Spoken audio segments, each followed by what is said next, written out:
The scream that tore through the Virginia dawn made Juliana Greene drop the bucket she was carrying, water sloshing across the dirt as she spun toward the sound of hoofbeats thundering past her family's modest homestead on the outskirts of Williamsburg. 3 riders, their faces covered with bandanas, were racing away from the Carson place down the road, and even from this distance, Juliana could see the orange glow beginning to lick at the windows of the small farmhouse. Her heart seized in her chest as she heard another scream, this one higher pitched, definitely Mrs. Carson. Without thinking, Juliana hitched up her skirts and ran, her long dark braid bouncing against her back as her boots pounded the dirt road. The year was 1873, and while Williamsburg had settled into a quieter existence after the war that had torn the nation apart, there were still men who took what they wanted and left destruction in their wake. Juliana was 22 years old enough to know the dangers but young enough to still believe she could make a difference. Her father had died 2 years prior, leaving her and her mother to manage their small plot of land alone, and she had grown stronger for it, both in body and in spirit. She reached the Carson property just as Mr. Carson stumbled out of the house, his face blackened with smoke, dragging his wife behind him. Their 2 children, both under 10, were crying on the porch, and Juliana immediately went to them, pulling them away from the growing flames. The house was already beyond saving, the dry Virginia summer having turned the wooden structure into kindling. "What happened?" Juliana asked, kneeling beside the children as Mr. Carson coughed violently. "They wanted money," he managed to say between coughs. "Said we owed them for protection. When I told them we had nothing, they threw a torch through the window." Juliana felt rage and helplessness war within her. This was the 3rd family in 2 months to be targeted by what folks were calling the Brennan Gang, a group of former Confederate soldiers who had turned to terrorizing small farms and homesteads. The sheriff in Williamsburg was old and ineffective, more interested in keeping the peace with the wealthy merchants in town than protecting the scattered families in the countryside. As neighbors began to arrive, drawn by the smoke and commotion, Juliana helped settle the Carson family, promising her mother would bring food and blankets later. But as she walked back home, her hands clenched into fists, she knew something had to change. They could not continue living in fear, waiting to see which family would be targeted next. That afternoon, as she was helping her mother, Margaret, prepare preserves in their small kitchen, a stranger rode into their yard. Juliana watched through the window as a tall man dismounted from a magnificent chestnut stallion, his movements fluid and confident.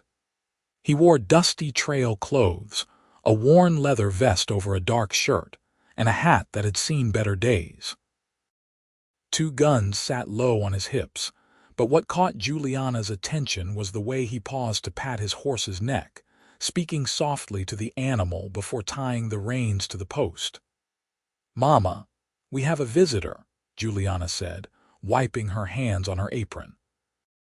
Margaret joined her at the window, her weathered face creasing with curiosity. "I do not recognize him. Be careful, Juliana." Juliana stepped out onto the porch, shading her eyes against the afternoon sun. Up close, the stranger was younger than she had initially thought, perhaps 28 or 30, with sun-bronzed skin and eyes that were in startling shade of blue-green. His face was angular and strong, with a few days' worth of stubble darkening his jaw. There was a hardness to him, the kind that came from a life lived on the edge, but when he looked at her, his expression softened slightly. "Good afternoon, miss," he said, his voice a low rumble with a slight Texas drawl. "Name is Lucas Yates. I am looking for work, and I heard in town that some of the homesteads out this way might need help." Juliana studied him carefully. They could barely afford to feed themselves, let alone hire help. But something about the way he stood, the quiet competence in his bearing, made her hesitate before sending him away. "We do not have much money for hiring," she said honestly. "The war took most everything, and we are just getting by." Lucas nodded, as if he had expected this answer. "I heard about the trouble you folks have been having, the gang that has been causing problems." He glanced toward the Carson place, where smoke was still rising in thin columns. "Saw the fire this morning. I figure people around here could use someone who knows how to handle trouble." "We cannot pay you," Juliana repeated, but there was less certainty in her voice now. "I will work for room and board," Lucas said. "Your barn looks sturdy enough for me to sleep in, and I do not eat much. In return, I will help protect your property and any others who need it." Margaret appeared in the doorway behind Juliana, having heard the conversation. She looked Lucas up and down with the practiced eye of a woman who had raised a family and survived hard times. "Why would you work for so little?" she asked bluntly. "What is in it for you?" Lucas met her gaze steadily. "I have been riding for a long time, madam, running from things that do not matter anymore. I am tired of running. Sometimes a man needs to stand for something, even if it is just a small patch of land in Virginia." There was something in his voice, a weariness mixed with determination, that resonated with Juliana. She had seen that same look in the mirror often enough, the weight of responsibility and the desire to make things right. "Mama," Juliana said softly, turning to her mother.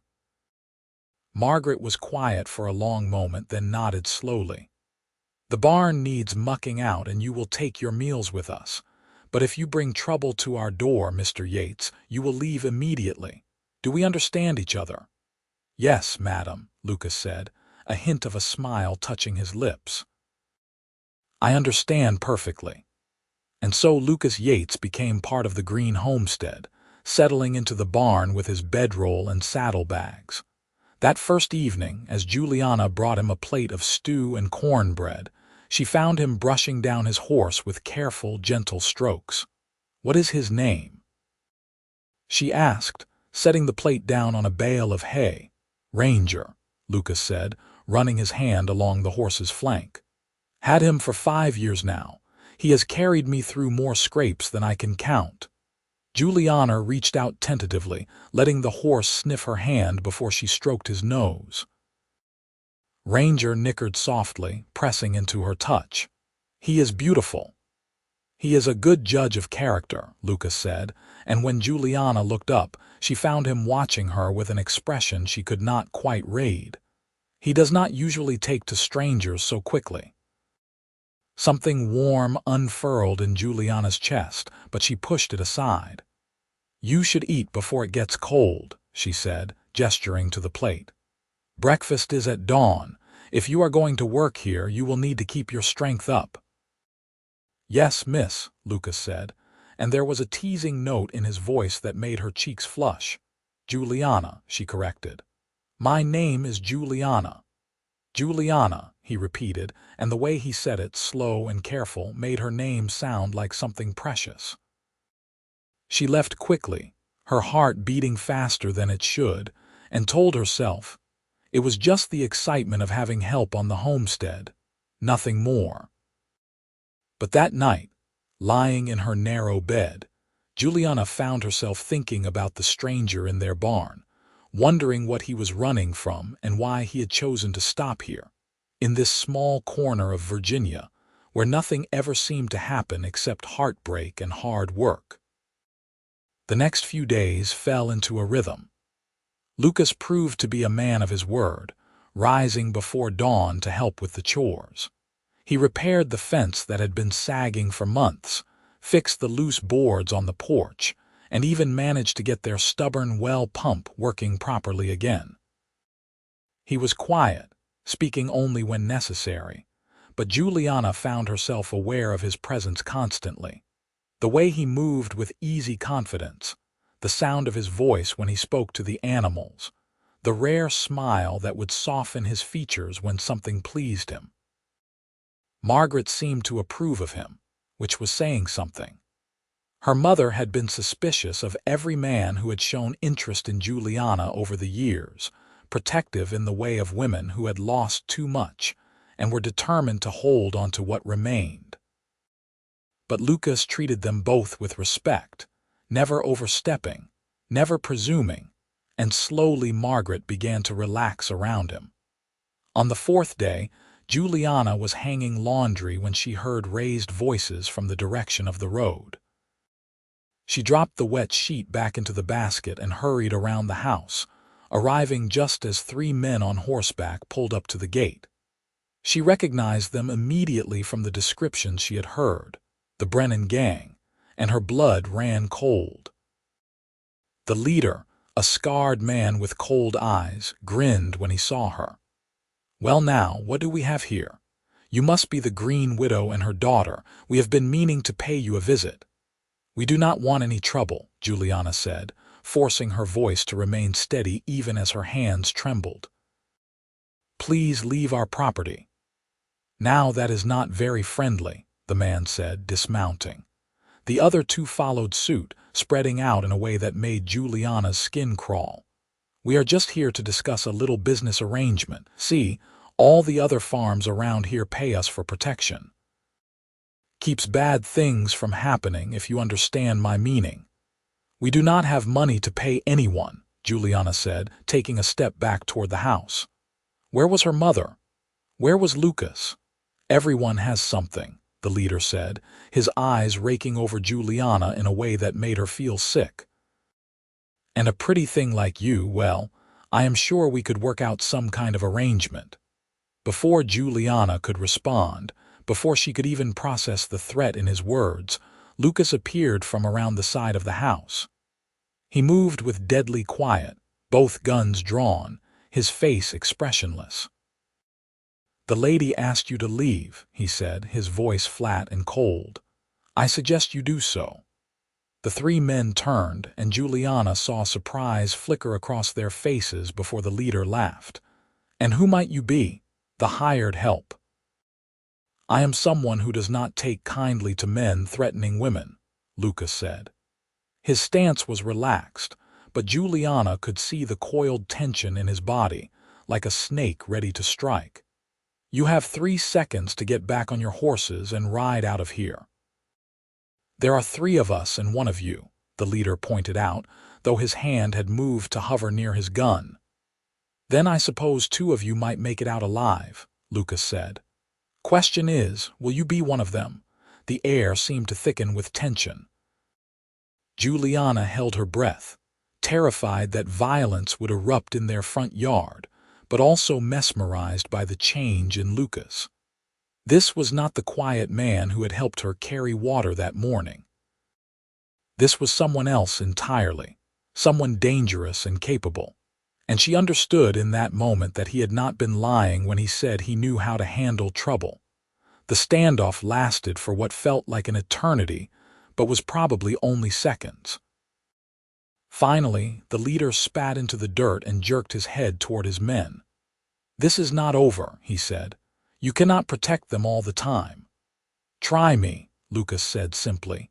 The 3 men mounted up, casting dark looks over their shoulders as they rode away.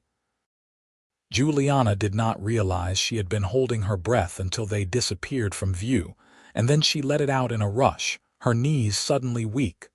Lucas holstered his guns and turned to her, his expression softening with concern. "Are you all right?"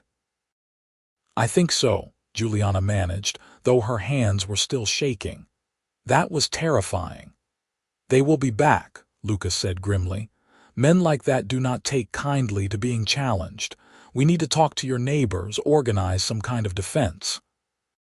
Margaret appeared from the house, pale but composed. "I sent word to the Hartley place while that was happening. Thomas Hartley has been talking about forming a group to stand up to the gang. Maybe now people will listen." Over the next week, Lucas rode to every homestead within 10 miles, talking to farmers and their families, organizing meetings. It turned out that nearly everyone had been terrorized by the Brennan gang in some form or another. Some had paid, hoping to buy peace, but it had not worked.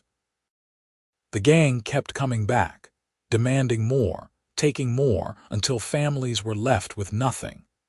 Juliana accompanied Lucas on some of these visits, and she watched as he spoke to the frightened, angry people with a calm authority that inspired confidence.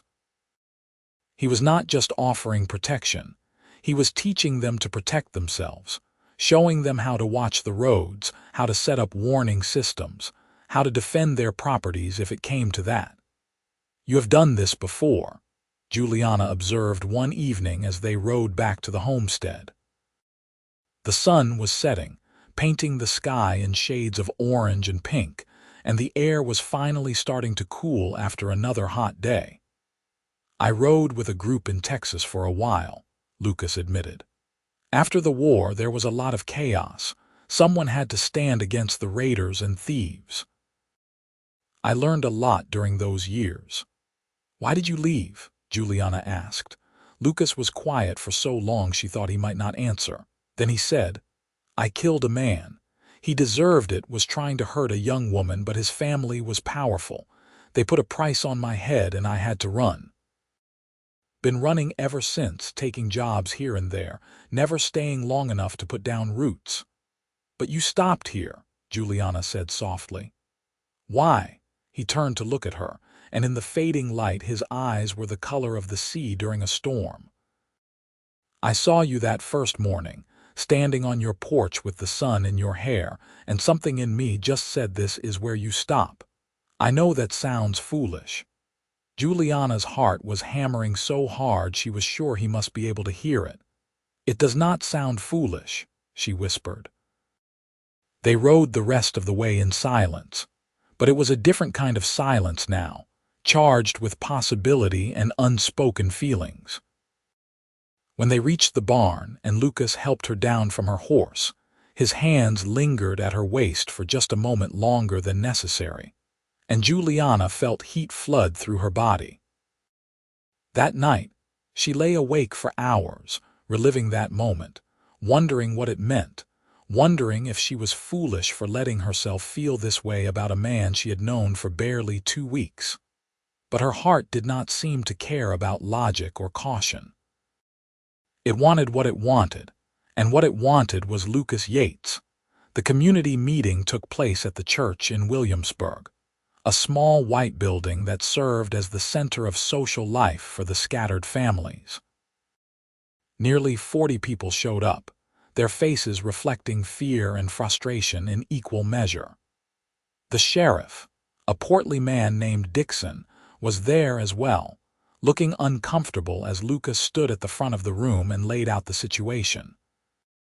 "The Brennan gang has been terrorizing this area for months," Lucas said, his voice carrying to every corner of the room. "They prey on isolated families, using fear and violence to extort money and goods. The law has not been able to stop them." He glanced at Sheriff Dixon, who flushed but said nothing. "So we have to stop them ourselves." "How?" called out Thomas Hartley, a grizzled farmer with 3 daughters. "Most of us are not gunfighters. We are farmers' families. We just want to live in peace." "I am not talking about hunting them down," Lucas said. "I am talking about defense. If we organize, if we watch out for each other and refuse to be intimidated, we can make it too difficult and dangerous for them to operate here. Gangs like this rely on their victims being isolated and scared. If we stand together, we take away their power." A murmur ran through the crowd, equal parts hope and skepticism. An older woman in the back stood up. "And what happens when they retaliate? What happens when they decide to make an example of someone?" "Then we make sure they regret it," Lucas said simply. "I am not going to lie to you and say this will be easy or safe, but doing nothing is not working. How many more families have to lose everything before we decide enough is enough?" The meeting lasted for 3 hours, with heated discussions and arguments, but by the end of it, a plan had been formed.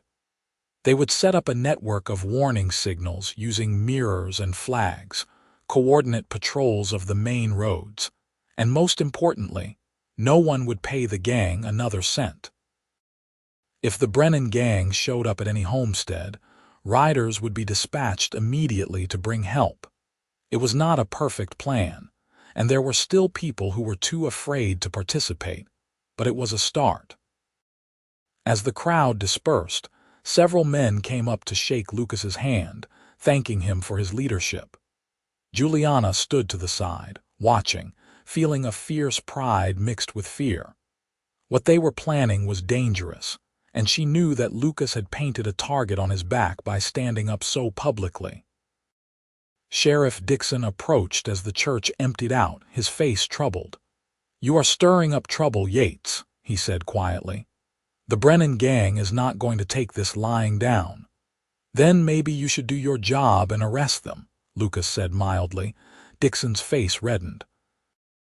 "It is not that simple. I do not have the men or the resources to go after them. They are too well organized, too dangerous." "Then stay out of our way," Lucas said. "We will handle it ourselves."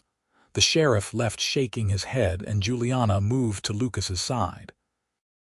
"You made an enemy there," she observed. "He was never going to be an ally," Lucas replied. He looked down at her, his expression softening. "Are you ready to go home? Home." The word sent a strange thrill through Juliana, because she realized that Lucas had started to feel like part of their home, part of their family. It had only been 2 weeks, but it felt like longer, as if he had always been there, as if the homestead had been incomplete without him. They rode back under a canopy of stars, the Virginia night warm and filled with the sound of crickets. Margaret had stayed behind earlier, claiming fatigue, but Juliana suspected her mother had wanted to give them time alone together. The thought made her blush in the darkness. "Thank you," Juliana said as they approached the barn, "for what you are doing for all of us. You did not have to get involved in this." Lucas swung down from Ranger and came around to help Juliana dismount. His hands spanned her waist easily, lifting her down, and when her feet touched the ground, she found herself standing very close to him, close enough to feel the warmth radiating from his body, close enough to see the stubble on his jaw and the way his eyes darkened as he looked at her. "I had to," he said quietly. "Because of you," Juliana's breath caught. "Me." "I could not stand by and watch you live in fear," Lucas said. His hands were still at her waist, and she could feel the slight tremor in them, as if he was fighting to control himself.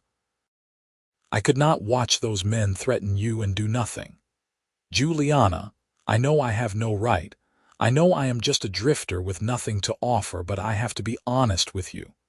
From the moment I saw you, something in me recognized something in you, like we were meant to find each other." Juliana's heart was soaring, but fear held her back. "Lucas, you are planning to fight a gang of dangerous men. What if something happens to you? What if you get hurt or worse? Is that the only thing holding you back?" Lucas asked, and there was such hope in his voice that Juliana felt tears prick her eyes. "I am scared," she admitted. "I am scared of letting myself care about you and then losing you. I already lost my father. I cannot bear the thought of going through that again." Lucas raised one hand to cup her cheek, his thumb brushing away a tear she had not realized had fallen. "I am scared too," he confessed. "I have spent years keeping everyone at a distance, never staying long enough to form attachments because I thought that was safer. But safety is not the same as living, Juliana. And with you, I feel alive for the first time in years." "You barely know me," Juliana whispered, even as she leaned into his touch. "I know that you are brave and kind. I know that you care about your neighbors and would risk yourself to help them. I know that you treat animals with gentleness and face danger without flinching. I know that your smile makes the sunrise seem dull in comparison. I know enough to know that I do not want to leave at dawn like I planned. I want to stay and see every sunrise with you." The words hung in the air between them, a promise and a declaration all at once. Juliana felt the last of her resistance crumble, and she reached up to place her hand over his where it rested against her cheek. "Then stay," she said simply. Lucas's smile was like the sun breaking through clouds. He leaned down slowly, giving her time to pull away if she wanted, but Juliana did not want to pull away. She wanted him with a fierceness that surprised her. When his lips finally met hers, it was gentle at first, tentative, as if he was afraid she might break. But Juliana pressed closer, her hands fisting in his shirt, and the kiss deepened, becoming something more urgent, more real. When they finally broke apart, both breathing hard, Lucas rested his forehead against hers. "I am not going anywhere," he promised. "Every sunrise is ours together, Juliana. For as long as you will have me." "Forever, then," Juliana said, and kissed him again. The next few weeks were a blur of activity and stolen moments. The warning system was set up, with mirror stations at strategic points where riders could signal if trouble was approaching. Lucas organized training sessions, teaching the men who were willing to learn basic defensive tactics and how to shoot accurately. Most of them were farmers, unused to violence, but desperation made them determined students.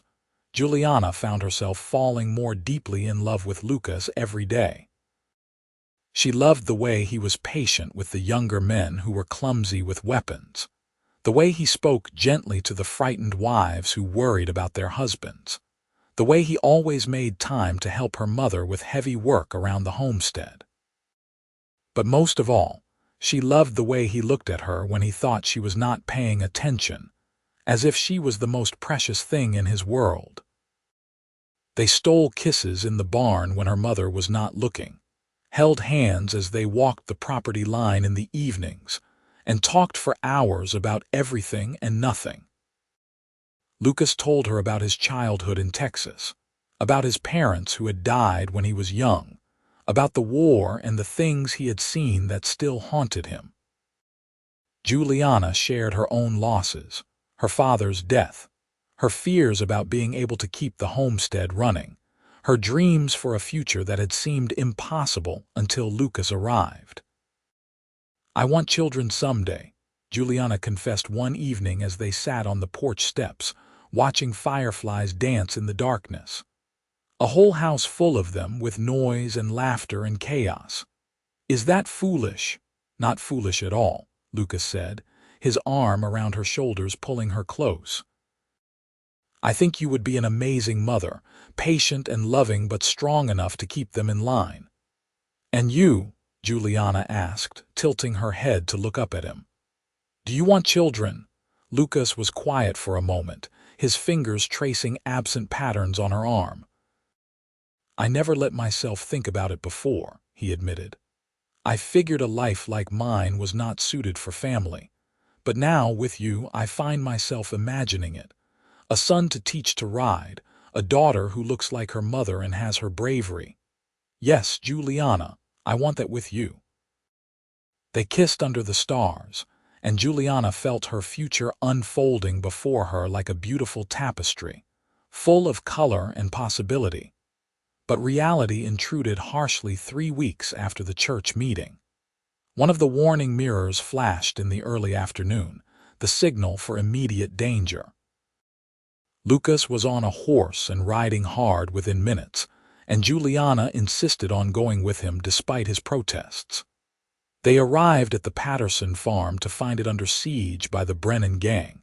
6 men now instead of 3, and they had the family cornered in their own house. Lucas grabbed Juliana's arm before she could ride into the open. "Stay here," he ordered. "I mean it, Juliana. This is going to get dangerous." "I can help," she protested, but Lucas shook his head firmly. "Not like this. Please, Juliana, I need to know you are safe. I cannot focus if I am worried about you." Reluctantly, Juliana nodded and watched as Lucas circled around through the trees, moving with the stealth of a hunter. Other riders were arriving now, responding to the signal, and suddenly it was the gang who was outnumbered. The leader, the same scarred man who had threatened Juliana weeks ago, shouted something to his men and they began to retreat, but not before firing shots at the house. Lucas returned fire, his aim deadly accurate, and one of the gang members fell from his horse with a scream. The others scattered, riding hard for the hills, and the homesteaders gave chase. Juliana rode down to the Patterson house, where Mrs. Patterson and her children were emerging, shaken but unharmed. "They said they were going to burn us out," Mrs. Patterson said, her voice trembling. "They said we were going to be an example to anyone who defied them, if you had not come when you did. We are watching out for each other now," Juliana said firmly, putting her arm around the other woman. "That is what neighbors do." Lucas and the other men returned an hour later, their faces grim. "They got away," Thomas Hartley reported, "but we wounded at least 2 of them. Maybe they will think twice before trying this again." But Lucas did not look convinced, and that night, back at the Greene homestead, he paced the barn like a caged animal. Juliana brought him dinner and found him checking his guns for the 3rd time. "They are going to come for me," he said without preamble.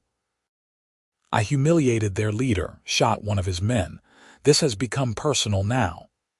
"Then we will be ready," Juliana said, setting the plate down. "We will not let them hurt you." Lucas crossed to her in 2 strides, pulling her into his arms with an almost desperate intensity. "You do not understand," he said against her hair. "These men, they will not play fair. They will come in the night, use fire and fear. I should leave, draw them away from you and your mother." Juliana pulled back enough to look him in the eye, her own blazing with determination. "If you leave, I will follow you. Do you understand me, Lucas Yates? We are in this together now. You do not get to make that decision alone." "Juliana, no," she interrupted. "You told me every sunrise is ours together. Did you mean it or not?" Lucas's expression crumbled and he pulled her close again. "I meant it," he said fiercely. "God help me, I meant every word. I love you, Juliana. I love you so much it terrifies me." "I love you too," Juliana said, her voice breaking with emotion. "So we face this together. We do not run. We stand and fight for what is ours." They held each other in the lamp-lit barn, drawing strength from each other, and when they finally kissed, it was with the urgency of people who knew tomorrow was not guaranteed. Juliana felt Lucas's hands shake as they framed her face, felt the thundering of his heart against her chest, and she poured all her love and determination into that kiss, willing him to understand that she meant what she said. They were together now, for better or worse. The attack came 2 nights later, just as Lucas had predicted. Juliana woke to the smell of smoke and the sound of gunfire. She stumbled from her bed, grabbing the rifle her father had taught her to shoot years ago, and ran to her mother's room. Margaret was already up, her own shotgun in hand. "They are in the barn," Margaret said grimly. "They set it on fire." Horror flooded through Juliana.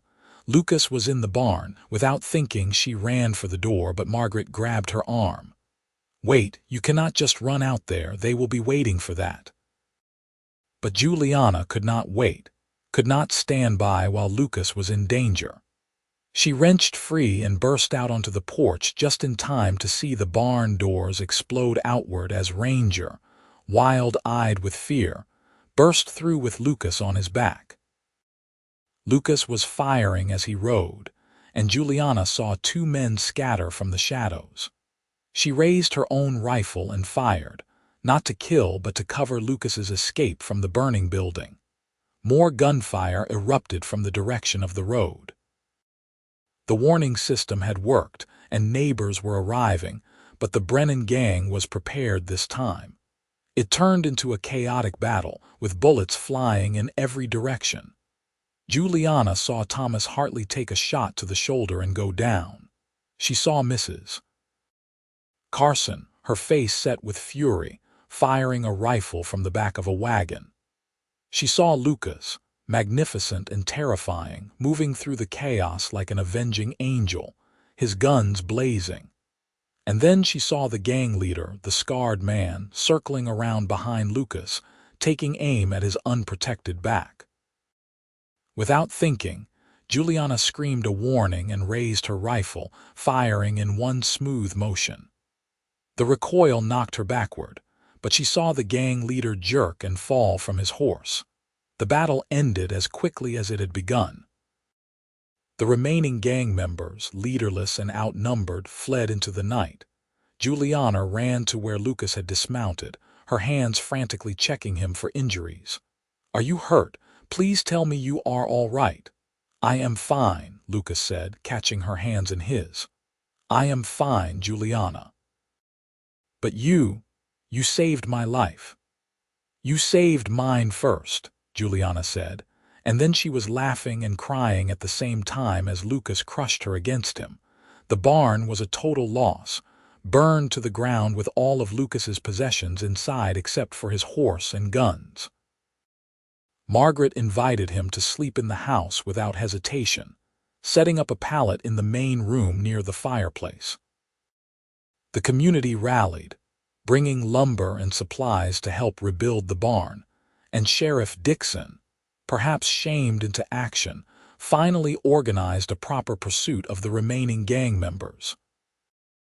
It took another week, but eventually all of them were caught or killed, and the threat that had hung over the community for months was finally lifted.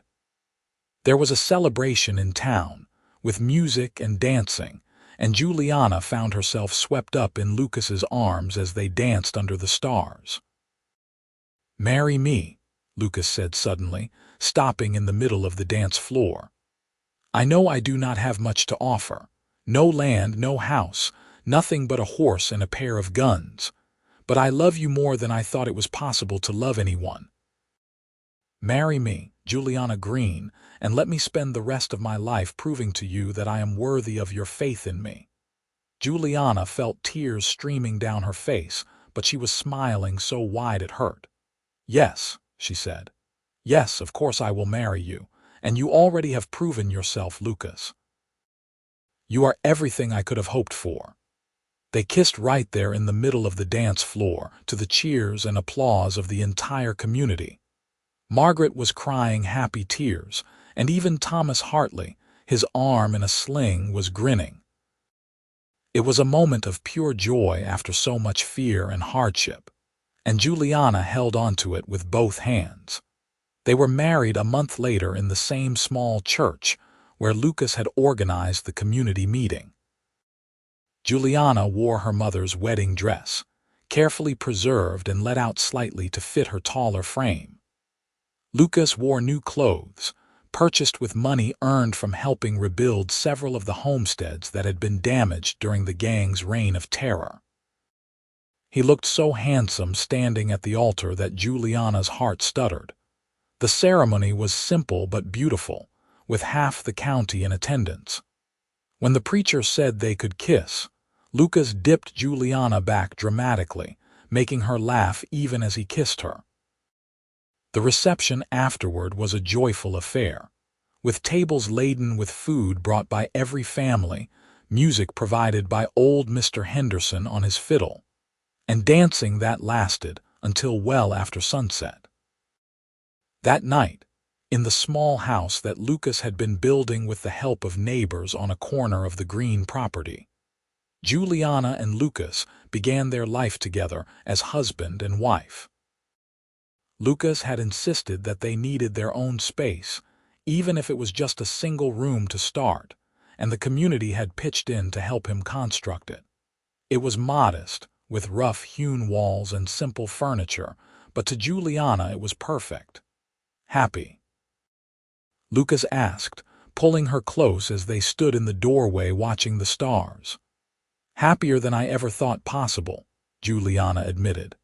She turned in his arms to face him, her hands resting on his chest where she could feel his heartbeat, strong and steady. I thought I would spend my life alone, just me and Mama trying to keep the homestead going. I thought love was something that happened to other people, in books and songs, not to me. And then you rode into our yard and changed everything." Lucas smiled, that rare, full smile that made him look younger, less burdened. "You changed everything for me, too. I was so tired, Juliana. Tired of running, tired of fighting, tired of being alone. And then I saw you, and suddenly I had a reason to stop, a reason to stay, a reason to be better than I was." They kissed under the stars, and when Lucas lifted her in his arms and carried her over the threshold, Juliana laughed with pure joy. This was her life now, full of promise and possibility, and she could not wait to see what tomorrow would bring. The first year of their marriage was hard work, but happy. Lucas proved to be an excellent farmer, learning quickly from the more experienced men and applying himself with the same determination he brought to everything. The small house grew, a second room added, then a loft. Juliana tended her garden and helped her mother, who seemed to grow younger and lighter with Lucas as part of their family. When Juliana discovered she was pregnant near the end of that first year, she was terrified and elated in equal measure. She told Lucas one evening as they sat on their porch, his arm around her shoulders, and she felt him go completely still. "A baby," he said, his voice hoarse with emotion. "Are you certain?" "Yes," Juliana said, taking his hand and placing it on her still flat stomach. "Doc Henderson confirmed it this afternoon. We are going to have a baby, Lucas." Lucas made a sound that was half laugh, half sob, and then he was on his knees in front of her, his arms around her waist, his face pressed against her belly. "A baby," he kept repeating. "We are going to have a baby." Juliana ran her fingers through his hair, her own tears falling freely. "Are you happy?" Lucas looked up at her, and his eyes were shining. "Happy does not begin to cover it. Juliana, you have given me everything. A home, a purpose, love, and now a child. I do not know what I did to deserve this, but I promise you I will spend every day trying to be worthy of it." The pregnancy was not easy. Juliana was sick for months, able to keep down only plain bread and weak tea. Lucas hovered anxiously, and Margaret moved into the small house to help, sleeping in the loft while Lucas tended to Juliana downstairs. But slowly the sickness passed, and Juliana began to bloom, her belly growing round, her face glowing with health. Lucas was obsessed with the baby, talking to Juliana's stomach every night, telling their unborn child about their life, about the home they were building, about how loved this baby already was. Juliana would lie in bed, her hands on her belly, feeling the baby kick and roll, and think that she had never been happier. Their son was born on a cool October morning in 1874, after a labor that lasted nearly 18 hours. Lucas paced outside like a caged animal, refusing to leave despite Margaret's assurances that this was normal, that everything was fine. When the baby's cry finally split the air, Lucas burst through the door, nearly knocking over Doc Henderson in his haste to get to Juliana. "A boy," Margaret said, tears streaming down her face as she placed the squalling infant in Juliana's arms. "A healthy, strong boy." Lucas sank down beside the bed, his eyes locked on the tiny face peeking out from the blanket. "He is perfect," he whispered. "Juliana, he is perfect." They named him Samuel Thomas Yates, after both grandfathers, and if Lucas was disappointed that neither name started with the letter he might have preferred, he never showed it. From the moment Samuel was placed in his arms, Lucas was completely besotted. He would spend hours just watching the baby sleep, marveling at his tiny fingers and toes, singing him songs in a surprisingly gentle voice.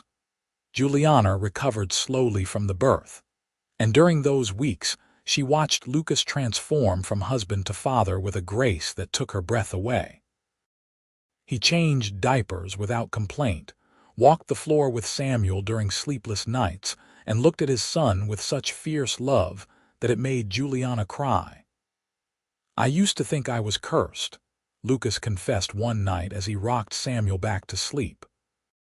"That I was destined to always be on the outside, always alone. But this, right here, this is everything I never dared to hope for. Thank you, Juliana, for giving me this family." "You gave it to us too," Juliana said softly. "We were just surviving before you came. Now we are living." Samuel grew from a baby to a toddler, sturdy and fearless like his father, with his mother's dark hair and his father's blue-green eyes. By the time he was 2, Juliana was pregnant again, and this time the pregnancy was easier. Their daughter, Emma Rose, was born in the spring of 1877, tiny and delicate with Lucas's smile. The homestead prospered. With Lucas's help and the peace that had settled over the region after the defeat of the Brennan gang, the land began to produce. They expanded the house again, adding a proper kitchen and 2 more bedrooms. Lucas bought more livestock, and Juliana's garden became the envy of the county. Margaret lived with them still, a beloved grandmother who spoiled the children shamelessly. Life was not without its challenges. There were crop failures and illness, harsh winters and hot summers that tested their endurance. But they faced everything together, Lucas and Juliana, their love growing deeper and stronger with each passing year. They had built something real, something lasting, and it showed in the laughter of their children, the prosperity of their farm, the respect they had earned in their community. On their 5th wedding anniversary, Lucas woke Juliana before dawn and led her outside, wrapped in a quilt against the morning chill. They stood on the porch of their house, now 3 rooms larger than when they had started, and watched as the sun began to paint the sky pink and gold. "Do you remember the night I first told you I wanted to stay?" Lucas asked, pulling her back against his chest. "That I wanted every sunrise to be ours together." "Of course I remember," Juliana said, covering his hands with hers where they rested on her stomach. She was pregnant again, though they had not told anyone yet, and the knowledge was a sweet secret between them. "I meant it then, and I mean it even more now," Lucas said. "Every sunrise with you is a gift, Juliana. Every day we have together is more than I ever thought possible. I love you more now than I did the day we married, and I will love you more tomorrow than I do today." Juliana turned in his arms, looking up at the man who had ridden into her life and changed everything. His face was more weathered now, with lines around his eyes from years of squinting into the sun. But to her, he was as handsome as the day she had first seen him. More than handsome, he was hers and she was his, and together they had built a life that neither of them had dared to dream of. "I love you," she said simply. "Today, tomorrow, and every sunrise after that." They kissed as the sun rose higher, painting the world in shades of gold, and in the house behind them they could hear the first stirrings of their children waking. Samuel's voice calling for Papa, Emma's baby babble, Margaret moving around in the kitchen starting breakfast. It was the sound of family, of home, of everything that mattered. Lucas had stopped running the day he saw Juliana on her porch, and in stopping he had found what he had been searching for his whole life without even knowing it. Juliana had thought she would spend her life alone, and instead she had found a partner who matched her strength with his own, who loved her fiercely and completely.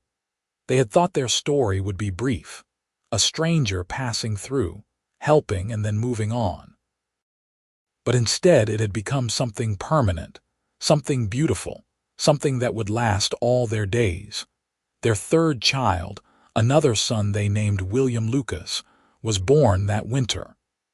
He was followed 2 years later by twin girls, Alice and Catherine, who kept the household in cheerful chaos. Samuel grew tall and strong, learning to ride almost before he could walk, following his father everywhere. Emma was quieter, with a love of books and a gentle way with animals. William was the explorer, always getting into things, his curiosity boundless. And the twins were inseparable, finishing each other's sentences and communicating in ways that baffled and delighted their parents. The homestead continued to grow and prosper. Lucas expanded into horse breeding, his reputation for working with difficult animals spreading throughout Virginia and beyond. People would travel for days to buy a horse trained by Lucas Yates, knowing they were getting an animal that was not just broken but truly partnered with humans. Juliana found her calling in helping other women in the community. She became known as someone who could be relied upon in times of trouble, whether it was nursing the sick, helping with difficult births, or just offering a listening ear to someone who needed it. She and Lucas were pillars of their community, respected and loved. Margaret lived to see all 5 of her grandchildren born, passing peacefully in her sleep at the age of 73. She died knowing that her daughter was happy and secure, that the land she and her husband had worked so hard for would be passed down to another generation, that the sacrifice and struggle had been worth it. Years passed, measured in harvests and birthdays, in first steps and first words, in graduations and weddings. Samuel married a sweet girl from town and settled on land adjacent to the homestead. Emma surprised everyone by becoming a teacher, one of the first women in the county to pursue such a career. William went west for a while, seeking his own adventures, but returned with a wife and stories that kept the family entertained for years. The twins married brothers, a pair of ranchers from North Carolina, and settled close enough to visit often. Through it all, Lucas and Juliana remained the center, the foundation upon which everything else was built. They grew older together, their faces lined with age and experience, their bodies less agile than they had been, but their love undiminished.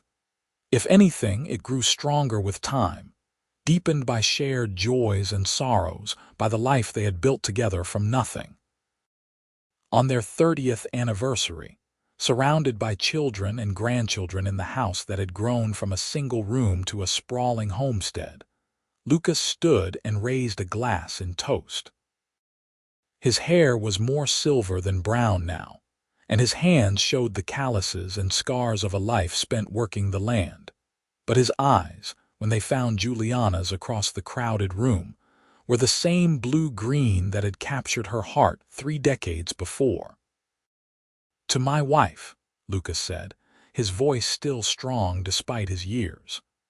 30 years ago, I rode into Williamsburg with nothing but a horse and a gun and a bone-deep weariness that I thought would never leave.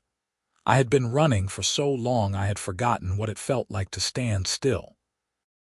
And then I saw you, Juliana, standing on your porch with the sun in your hair, and something in me just stopped. Stopped running, stopped hiding, stopped being afraid. You gave me a home when I had nowhere to go. You gave me love when I thought I did not deserve it. You gave me a family when I had been alone for so long I had forgotten what family meant.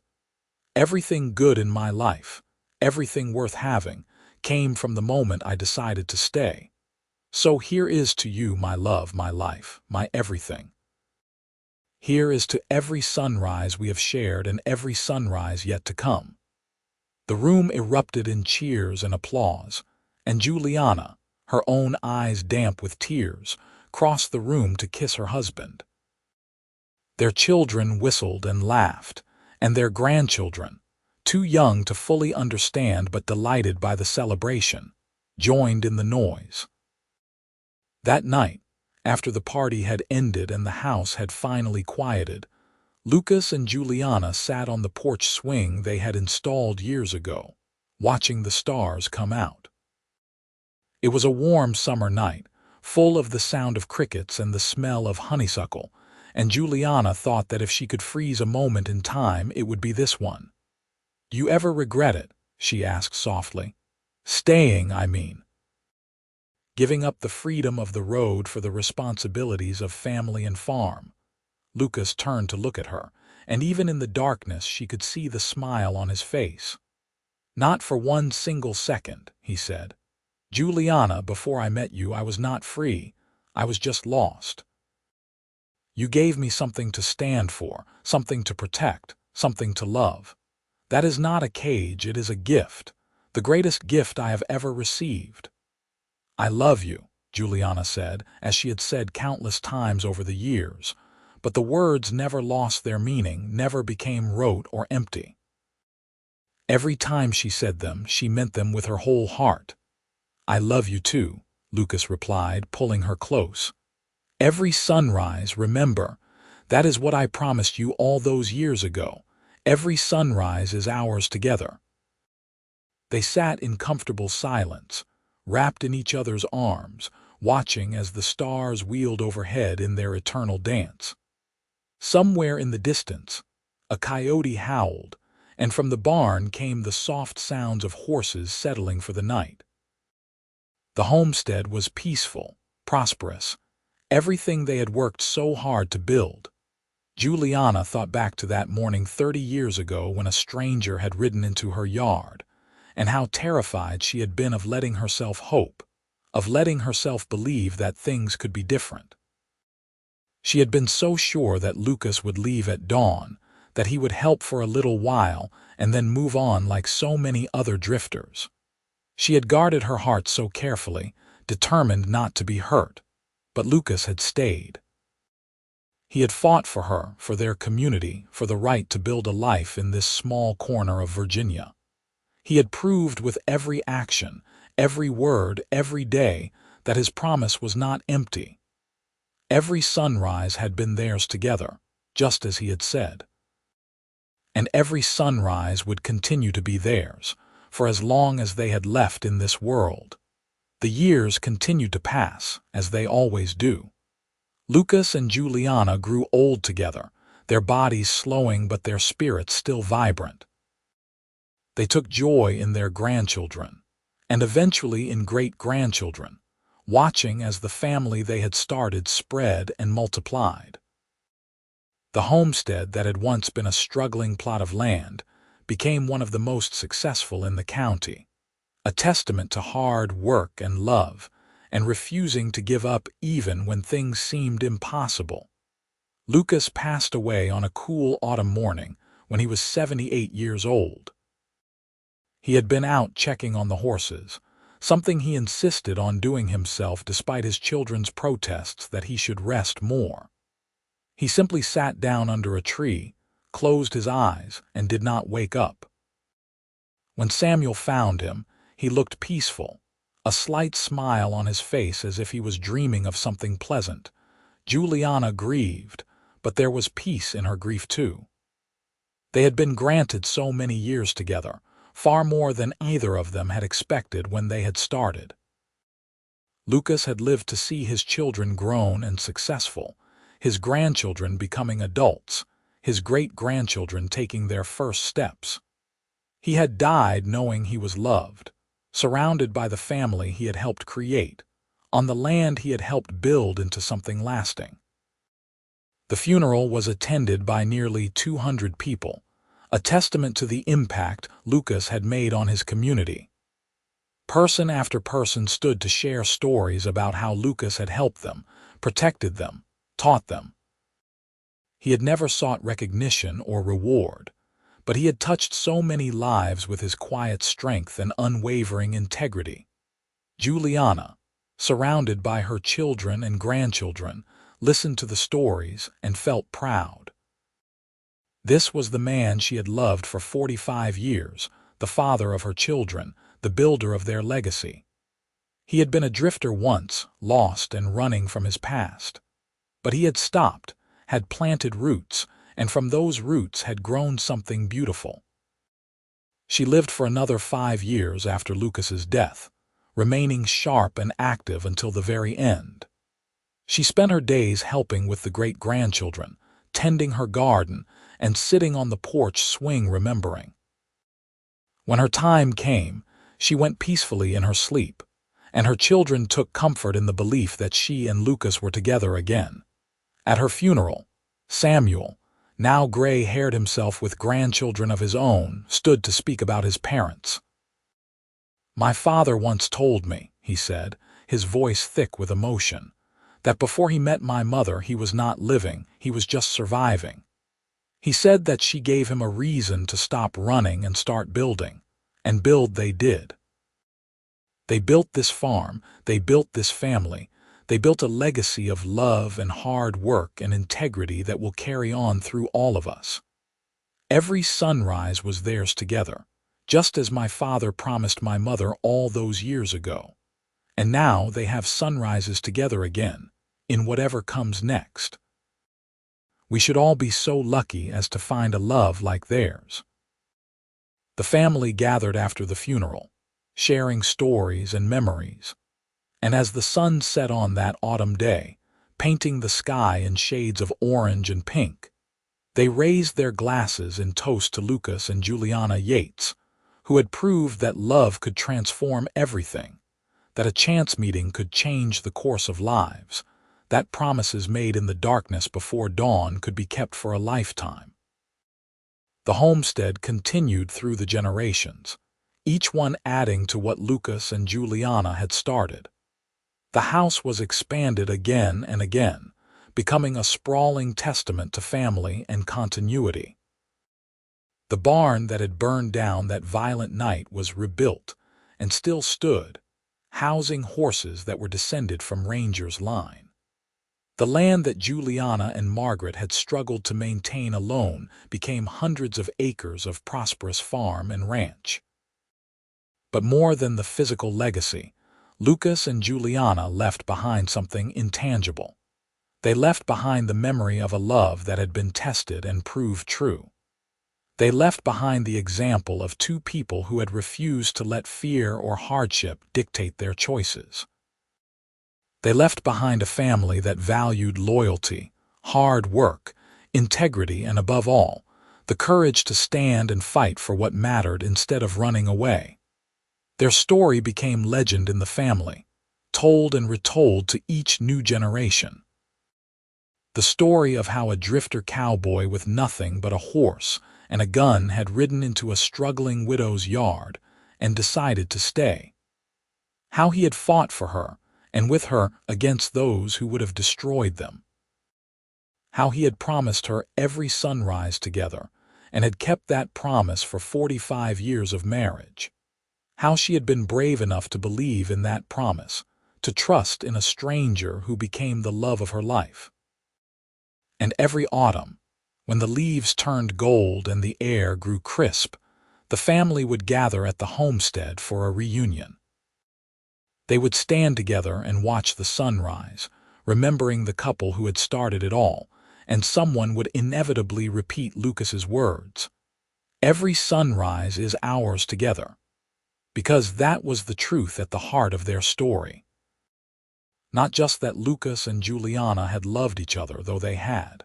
Not just that they had built something lasting, though they had done that too.